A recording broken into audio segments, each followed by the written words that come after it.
Hi guys, it's Maria from Pink Pony Design, and today I wanted to show you how I make my own iron-on fusible foam. So, the reason I do this is I really love working with Bond soft and stable foam. However, it's a non-fusible, it has no glue on it.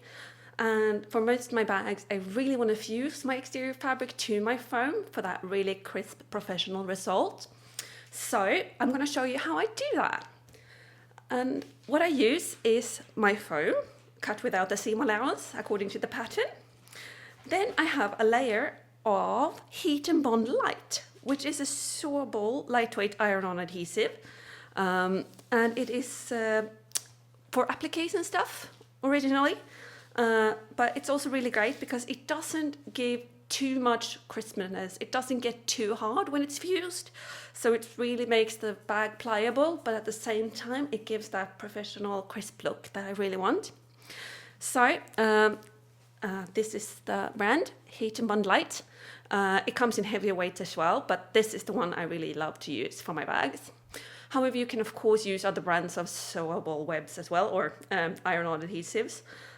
So just try what you have at home and see if it works nicely for you. Otherwise, this is a brand I really recommend.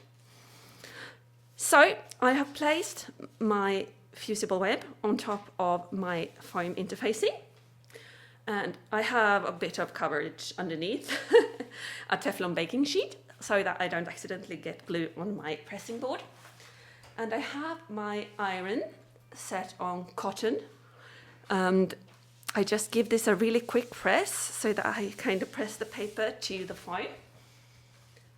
And I'm just going to let this cool a little. And that was our doorbell. Okay, I think my hubby will take that.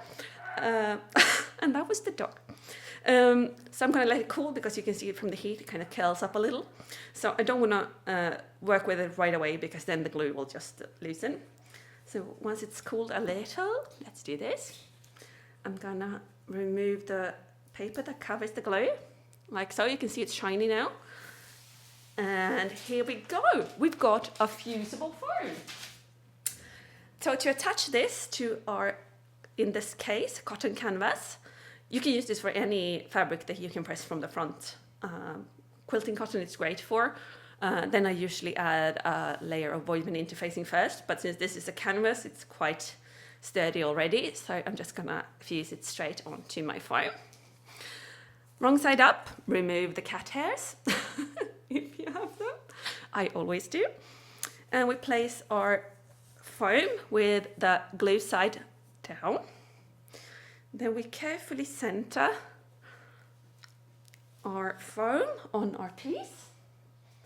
And then, since we're gonna have to flip this over to fuse it, I'm going to place just a couple of clips, oops, the right way up, like so that when I turn it, I don't accidentally kind of squish it all around and end up with non-centered interfacing, because that is so frustrating.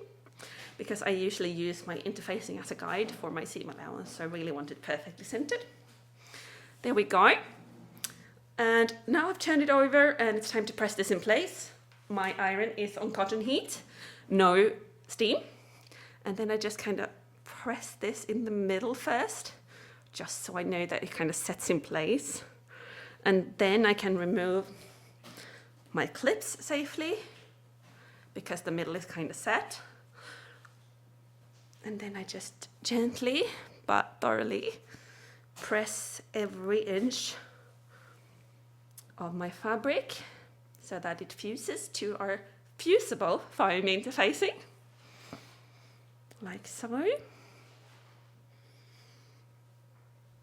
Carefully all over, all the way out to the edges, because you really want the edges to be properly set. And I think that should do it. So normally I would just carefully remove this and press my next piece, because you really don't want to move this before the glue has set, meaning it's cooled down, and you know, I can feel the heat coming from this now. So as long as it's like that, preferably don't move it, don't bend it, don't do anything. Just let it cool, let the glue properly set. However, as I kind of want to show you this now, I'm just gonna kind of cool this a little carefully. I'm going to remove that since that's also still hot. And there we go. We have our interfacing beautifully fused. And since this hasn't really properly cooled, I'm not going to pull at it, but I'm going to show you that it's like properly fused all the way around. So you can see it's a proper fuse. It's not going to come off. It's going to be really easy to work with, and you can use the foam as your guide. It's super easy. And there we have it. We made our own fusible foam interfacing from non-fusible foam. I hope you enjoyed this tutorial. If you use it, I would love to if you let me know in the comments, or if you have any questions, just ask them there. Have a good day, guys. Bye.